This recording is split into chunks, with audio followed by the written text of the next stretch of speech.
10 رمضان المبارک کو خاتون اول محبوب کریم صلی اللہ علیہ وسلم کی پہلی زوجہ ام المؤمنین حضرت خدیجہ کبریٰ رضی اللہ تعالی عنہا آپ کا وصال ہوا ہے جو کل کا دن گزر گیا۔ وہ دن حضرت خدیجہ رضی اللہ تعالی عنہا آپ کا وصال ہوا ہے۔ بہت سارے لوگ ہمیں اندازہ بھی نہیں ہوگا، پتہ بھی نہیں ہوگا، یاد بھی نہیں ہوگا کہ ہمارے محبوب کے ساتھیوں کا دن کون سا تھا۔ ان کی شان ویسی بلند ہے، انہیں ہماری طرف سے پیش ہونے والے جو رسالہ ثواب کے یا سورہ فاتحہ ان کو چلے درجات میں بلندی تو دے گا، لیکن بیسیکلی ہم اپنے لیے کرتے ہیں کیونکہ ان کے درجات بلند ہو چکے ہیں۔ وہ اپنے محبوب کے ساتھ، اپنے خاندان کے ساتھ، اپنے محبوب کے ساتھ جنتوں میں، لیکن ہم نے اپنی محبتوں کا اظہار کر کے اپنی لیے بخشش کا سامان بنا۔ ابھی ہم اپنی محبتوں کا اظہار کریں گے۔ حضرت خدیجہ کبریٰ رضی اللہ تعالی عنہا آپ کی شان میں اللہ کریم ان کے صدقے ہم سب کے گھروں میں سکون عطا فرمائے۔ بڑی خوبصورت سی چند باتیں کروں گا، سمجھیے گا کہ ہمارے ہاں رشتے کی بنیاد چاہے وہ عورت والے کریں یا مرد والے کریں، تو اب بنیاد کیا ہے اس کو بھی سامنے رکھیے گا، اور ادھر میرے محبوب کی پہلی زوجہ آپ ان کی بھی حیات بھی سامنے رکھیے گا، اور پھر یہ ان عورتوں کی اسپیشل یہ جو لام خاص کرتی ہیں، جو آزادی چاہتی ہیں، جو باہر نکلنا چاہتی ہیں، یہ ان کے لیے رول ماڈل چند باتیں پیش کروں۔ پہلی بات، حضرت خدیجہ کبریٰ رضی اللہ تعالی عنہا آپ کے والد گرامی فوت ہو گئے، بہت بڑے تاجر تھے، بہت بڑے امیر تھے، وہ قریش خاندان کے بہت بڑے امیر لوگ تھے۔ آپ کے والد گرامی سے پہلے آپ فوت ہو گئے تو آپ نے اپنا سارا کاروبار کس کو دیا؟ حضرت خدیجہ کبریٰ رضی اللہ تعالی عنہا کو دیا۔ حضرت خدیجہ کبریٰ کاروبار فرمایا کرتے، تاریخ میں آتا ہے کہ حضرت خدیجہ کبریٰ بھی آپ کی بت پرستی سے دور تھی، اور آپ کے والد گرامی بھی بت پرستی سے دور تھے۔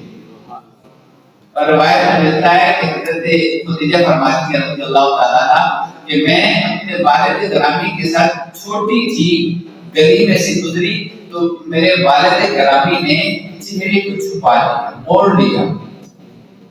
میں نے عرض کیا ابا جان آپ نے چہرے کو کیوں موڑ لیا؟ تو آپ کے ابا جان فرمانے لگے کہ وہ سامنے لوگ بتوں کی پوجا کر رہے ہیں، برہنہ ننگی حالت میں وہ وہاں پہ اس مورتیوں کی پوجا کر رہے ہیں، میں بیزار ہوں، میں تنگ ہوں لوگوں سے، یہ ایک اللہ کو کیوں نہیں پوجتے؟ یعنی آپ کے والد بھی بت پرستی سے کیا تھے؟ دور تھے، اور خود بھی یہ کیا تھی؟ دور تھی۔ اور یہ بات یاد رکھیے گا، بڑی واضح سی بات ہے، میرے رب نے اپنے نبی کے لیے پاکوں کو پسند کیا،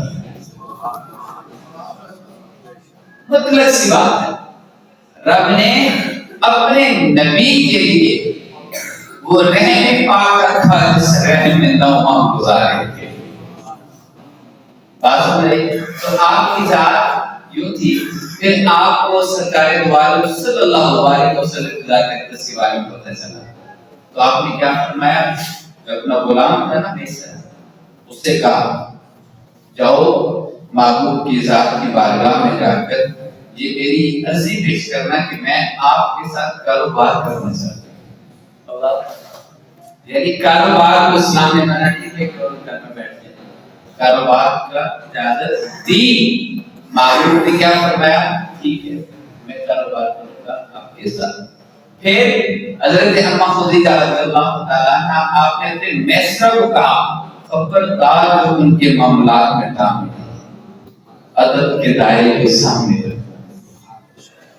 ادب کے دائرے کو دیکھیں، ابھی کوئی نبوت کا اظہار نہیں، لیکن اس وقت کے لوگوں کو پتا تھا یہ شخص عام نہیں ہے، ادب کے دائرے میں رہ کر سارے کام۔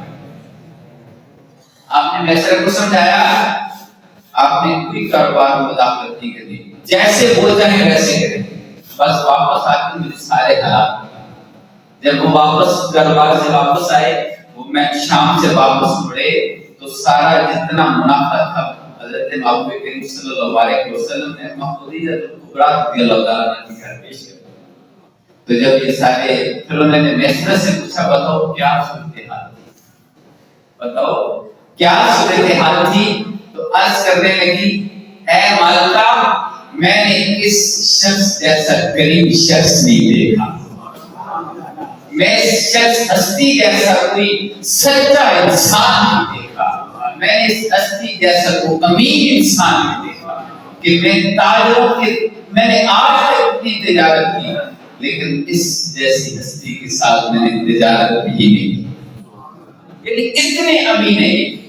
اللہ اکبر، جب اتنی صفات سنی، اتنی صفات سنی تو اماں خدیجہ رضی اللہ تعالی عنہا نے آپ نے پیغام بھیجا اس چیز کا، شادی کا۔ اللہ اکبر، کس چیز کا پیغام بھیجا؟ شادی کا پیغام بھیجا کہ میں آپ سے شادی کرنا چاہتی ہوں۔ کیوں؟ سوال میں نے پہلے کہا کہ ہمارے یہاں عورتوں کی جب شادی کی جاتی ہے بچیوں کی یا لڑکوں کی تو وہاں پہ دین نہیں ہوتا، وہاں پہ رزق ہوتا ہے۔ ہماری یہ عورت کی خواہش ہوتی ہے کہ جس یعنی بچی والے والدین اور ان کی طلب ہوتی ہے کہ ہم جس کو اپنی بیٹی دے رہے ہیں اس کے وہ کاروبار ہو، اس کا وہ کیا کہتے ہیں پکی نوکری ہو، اس کا ذاتی گھر ہو، یہ ہو، یہ نہیں دیکھتے کہ وہ انسان کا بچہ کیا ہے، نہیں دیکھتے کہ وہ معاملات میں کیسا ہے، نہیں دیکھتے وہ اخلاق میں کیسا ہے، نہیں دیکھتے وہ دین میں کیسا ہے، ایسا ہے کہ نہیں۔ اور جب مرد والے دیکھتے ہیں کسی لڑکی کو تو جان جیسی دلہن کو دیکھنا پسند کرتے ہیں، یہ نہیں دیکھتے کہ اس جان جیسی دلہن پر دین کا بھی غلبہ ہے یا نہیں۔ پھر وہی جان جیسی دلہن جب چاند چڑھاتی ہے تو پھر گھروں میں فساد ہوتے ہیں۔ تو جب انسان کی پرائرٹی دنیا ہو تو وہاں پہ دین کی برکتیں ختم ہو جاتی ہیں۔ تو محبوب کریم صلی اللہ علیہ وسلم کو پیغام بھیجا کہ لفظوں کے ساتھ میں لفظ بیان کرو۔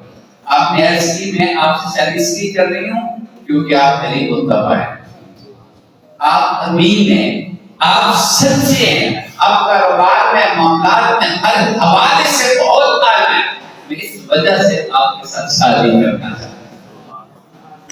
تو عورت کا شادی کی پسند کرنے کا دعوت دینا ہے تو کیسے ثابت ہے، لیکن کیا ہے حیا کے دائروں میں رہ کر، اس کے دائروں میں رہ کر، حیا کے دائروں میں رہ کر یہ کام کرنا ہوتا ہے۔ بہرحال محبوب کریم صلی اللہ علیہ وسلم نے پسند فرمایا، آپ دونوں کی شادی ہوئی۔ پھر اللہ کریم نے آپ کو 4 بیٹیوں اور 2 بیٹوں سے نوازا۔ اللہ اکبر، جب تک آپ رہی آپ نے دوسری شادی نہیں کی محبوب کریم صلی اللہ علیہ وسلم نے، اور آپ حضرت خدیجہ کبریٰ رضی اللہ تعالی عنہا آپ محبوب کریم صلی اللہ علیہ وسلم کے ساتھ یوں کھڑی تھی، اللہ کہ ہر مشکل گھڑی میں حضرت خدیجہ کبریٰ رضی اللہ تعالی عنہ کی زبان پہ شکوہ نہیں آیا۔ 3 سال شیب طاقت باقی کری، کتنے سال؟ 3 سال شیب طاقت کی گھاٹی میں رہی، اور وہاں پر کھانے کو پتے تھے، گھاس تھا، لیکن میں قربان جو محبوب کی زوجہ پر اف زبان پہ نہیں ہے، جو ساتھ آدموں کے ساتھ کھڑی ہوئی، اور پہلی مسلمان اسلام لانے والی عورتوں میں سب سے پہلی جو عورت تھی ان کا نام کیا تھا؟ خدیجہ کبریٰ رضی اللہ تعالیٰ عنہا۔ اور محبوب کو آپ سے اتنا پیار تھا، اتنا پیار تھا کہ آپ سوچ نہیں سکتے کہ آپ فرمایا کرتے تھے کہ جب بھی حضرت محبوب کریم صلی اللہ علیہ وسلم کے سامنے کی دن وہ آتا تو آپ یقین ہو جائے کہ آپ کو حضرت خدیجہ کی بڑی یاد، آپ کی بڑی دل کی فکر ہوتی تھی۔ حالانکہ میاں بیوی کی محبت تھی، لیکن حضرت خدیجہ کبریٰ رضی اللہ تعالیٰ عنہا آپ کی شان یہی، اس سے بڑی کیا شان بتاؤں کہ میرے محبوب کی کیا شان ہے متدثر ہو اور میرے محبوب کریم صلی اللہ علیہ وسلم نے اپنے ہاتھوں سے بتایا، اس سے بڑی کیا خوش نصیبی کہ محبوب کی میں قربان جو حضرت مخدومیہ الکبریٰ رضی اللہ تعالیٰ عنہ پر کہ رب کا محبوب محمد عربی ہے، میرے محبوب کی محبوب پھر میرا رب پسند نہیں کرے گا۔ یہاں یہ بات سمجھانا چاہتا ہوں کہ حضرت خدیجہ الکبریٰ رضی اللہ تعالیٰ عنہ آپ نے کاروبار کیا، آپ نے معاملات کیے، لیکن ہر چیز دائرے میں رہ کر، ہماری عورتیں ان کو یہ سب کچھ بھول گیا کہ دائرے میں کسی چیز کا وہ باہر نکلنا چاہتی ہے، وہ باہر سب کچھ کرنا چاہتی ہے، ضرور کرے، لیکن اسلام نے کچھ دائرے رکھے، اسلام نے کچھ لمیٹیشن رکھی، ان لمیٹیشن کو سامنے رکھ کر کام کرے۔ ہمارا اسلام کوئی انکار نہیں کرتا، لیکن یہ کیا کہتی ہیں، یہ چاہتی ہیں کہ ہمارے جسم کے اوپر وہ ہمارے چہروں پہ پردے نہ ہو، ہمارے لباس کھلے ہو، سب کچھ کھلا ہو۔ اسلام اس چیز کی اجازت نہیں۔ اسلام کہتا ہے کہ اپنے چہروں کو اپنے پردوں کے ساتھ چھپا دو۔ بہرحال اللہ کریم ہم سب کو دین اسلام سمجھنے کی توفیق عطا فرمائے۔ اما خدیجہ الکبریٰ رضی اللہ تعالی عنہا، آپ نے اپنی بیٹیوں کی تربیت بھی کیسے فرمائی؟ آپ نے اپنے محبوب، اپنے زوج، اپنے خاوند گرامی محبوب کریم صلی اللہ علیہ وسلم کے ساتھ کس طرح یوں پہاڑ پر کے ساتھ کھڑی ہوئی؟ میں قربان جو وہاں پر میرے ماں باپ کی ابھی قربان تھے۔ اللہ کریم آپ کے صدقے ہم سب کے والدین پر کرم فرمائے، جو اس اللہ کریم کی کوشش فرمائے۔